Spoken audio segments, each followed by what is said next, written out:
안녕하세요. 유진입니다. 얼마 전 질문으로 크는 아이라는 TVN 다큐를 보게 됐습니다. 책뿐만 아니라 다큐에서도 배울 점이 엄청 많은데요. 이 질문으로 크는 아이에 대한 내용을 조금 정리해 보려고 왔습니다. 21세기 인공지능 시대가 도래했고 매일 새로운 일자리가 생겨나는 현재입니다. 이 새로운 일자리에 필요한 인재의 조건은 무엇일까요? 그리고 학교에서는 어떻게 이 아이들을 준비시켜야 될까요? 우리 아이들 역량을 어떻게 키워야 할지에 대한 답을 찾는 다큐입니다. 이런 질문들에 대한 해답을 찾기 위해 미래 교육에 대한 연구를 하고 있는 교육공학자 폴킴 씨가 나옵니다. 스탠포드 대학교 교육대학원 부학장이자 교육의 미래 티칭이 아니라 코칭이다의 저자 폴킴 씨는 말합니다. 21세기 글로벌 인재라고 했을 때 가장 중요한 것은 질문 능력이라고 생각한다. 그런 질문을 통해 배움이 따르고 혁신이 이루어지고 사회가 변하고 국가가 변하고 미래가 달라질 수 있는 그런 중요한 질문들을 많이 하는 학생들이 일을 할 때 대한민국의 미래는 훨씬 더 밝아질 것이라고 이야기합니다. 그런데 왜 질문이 중요할까? 미래를 이끌 질문 교육을 어떻게 해야 할까? 글로벌 혁신의 메카 실리콘밸리에서도 매년 6,000명 이상의 인재를 영입하는 구글사. 구글에서는 어떤 기준으로 글로벌 인재를 알아보고 영입을 시킬지가 궁금합니다. 과연 스펙이 중요할까? 아니면 학력이 중요할까? 구글에서 일하고 있는 한국인 직원을 인터뷰하며 많은 사실을 확인해 보았습니다. 구글 어시스턴트 UX 엔지니어인 김종민 씨에게 폴킴 박사는 이렇게 물어봅니다. 구글에 취업할 수 있었던 스펙이 궁금합니다. 종민 씨는 인문계 고등학교를 나왔지만 대학을 갔다가 대학이 생각보다 재미가 없어서 6개월 만에 그만둔 고졸 출신이었습니다. 대학 중퇴 후 바로 실무 경험을 쌓았고 예전에 만들었던 개인 작업 중 하나가 인터넷에 유명해진 적이 있었는데 그 유명해진 작업을 보고 구글사의 UX팀에서 먼저 연락이 왔다고 합니다. 그때 당시 종민 씨는 구글뿐만 아니라 실리콘밸리 여러 대기업에서 스카우트 제의를 받았다고 합니다. 종민 씨는 이렇게 이야기합니다. 구글뿐만 아니라 실리콘밸리 모든 기업이 학력보다 능력 위주로 채용하는 걸로 알고 있습니다. 면접 역시 능력 위주로 뽑으려고 인터뷰도 능력에 맞추어진 질문을 한다고 합니다. 그렇게 실력만으로 구글에 취업한 종민 씨가 입사 후에 어려움을 겪은 부분이 있다고 하는데요. 가장 힘들었던 건 한국에서는 학교 생활, 군대, 사회생활 4, 5년 정도를 하면서 가장 중요하게 배웠고 가장 많이 들었던 말이 조용히 써라. 네 의견을 말하지 마라. 가만히 있으면 중간 간다. 이런 말들이었다고 합니다. 원래 종민 씨는 밝고 말도 잘하는 스타일이었는데 어릴 때는 괜찮았는데 점점 크면서 주변에서 말 때문에 혼나는 경우가 많았다고 합니다. 그리고 미국에 왔는데 너무나도 다른 조직 문화에 놀랐다고 합니다.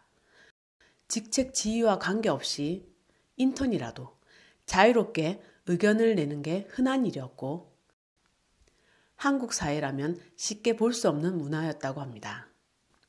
종민 씨는 다른 이들은 그렇게 이야기하는 법을 배워서 왔다는 게 너무 부러웠다고 합니다. 본인은 질문할 용기가 없어진 것을 발견했다고 합니다. 폴킴 박사는 이렇게 말했습니다. 이 세상에 엄청나지 않은 아이들은 없습니다. 엄청난 역량을 갖고 있는데 지금 기존의 학교에 가서 점점 시간을 보낼수록 자기가 주도적인 생각을 하는 것이 아니라 듣고 암기하고 주어진 문제를 빨리 해결하는 그런 것에 익숙해지니까 아이들에게 질문을 할 수 없는 수갑을 채우는 것 같다는 생각이 든다고 합니다. 구글에서 한국 주입식 교육의 문제점을 채용 과정에서 경험했다는 한 박사님을 만났습니다. 구글 인공지능 개발팀의 이용래 박사. 구글에서 질문하는 문화가 자연스러운지 물어봤습니다. 이용래 박사는 직책이 높은 사람도 주어진 것에 단순히 결과를 내는 사람보다 끊임없이 질문하는 사람, 스스로 문제를 찾아 제시하는 사람, 이런 인재가 더 인정을 받는다. 자신이 문제를 만들고 창조하고 다른 사람과 같이 얘기해서 일을 키워나가는 능력이 중요하다고 이야기합니다. 채용 시 가장 중요하게 보는 역량이 무엇이냐고 물어봤는데요. 면접 인터뷰에서도 문제의 답을 원하는 게 아니라 과정을 많이 봅니다. 예를 들어 비행기 안에 탁구공이 얼마나 들어갈까요? 이런 문제를 던져주면 사실 문제를 낸 저희 같은 경우도 답을 모르는 경우가 굉장히 많습니다. 저희가 원하는 건 그 답이 아닙니다. 몇백만 개 들어간다 이게 아니고 이 사람이 이걸 어떻게 사고하느냐가 중요합니다. 이 사람이 스스로 생각하고 문제에 접근해서 답에 가까워질 수 있는지를 봅니다. 정답을 정해놓은 것이 아니라 그야말로 말이 되는 과정을 원할 뿐입니다. 몇 년 전 한국인 지원자와의 전화 인터뷰 경험이 있었는데 같은 한국인으로서 반가웠던 마음에 인사를 하고 문제를 던져줬더니 문제를 주면 보통은 질문이 다시 돌아온다고 합니다. 자신이 문제를 잘 이해했는지 확인도 하고 궁금한 것을 되물어 보기도 하는 대화가 있는데 이 한국인 지원자는 비행기 안에 탁구공이 얼마나 들어갈까요? 라는 질문에 갑자기 침묵이 흐르면서 종이에 연필로 문제 푸는 소리가 들렸다고 합니다. 이용래 박사가 더 궁금한 거 없으세요? 물어봤더니 지원자는 지금 문제 푸는 중이니까 말 시키지 말아주세요 라고 했다고 합니다. 그 과정에서 이용래 박사는 한국 학생들이 아직도 문제를 주면 답을 푸는 이런 문화에 익숙하구나. 여기서는 전혀 그런 것을 원하는 게 아니거든요. 질문하고 토론하는 게 몸에 배어 있어야 되거든요. 그런 면에서 지식 위주의 한국 교육의 한계를 느꼈다고 합니다. 한국 같은 경우는 문제를 보면 바로 답부터 외우니까. 근데 그게 중요한 게 아니고 문제가 있으면 천천히 풀더라도 문제를 보고 생각하는 것이 더 중요하다고 합니다. 본인이 알아가며 생각하고 스스로 판단하며 질문하는 것이 중요합니다. 스스로 생각하는 인재가 되려면 정해진 답만 찾으려는 틀을 깨야 합니다.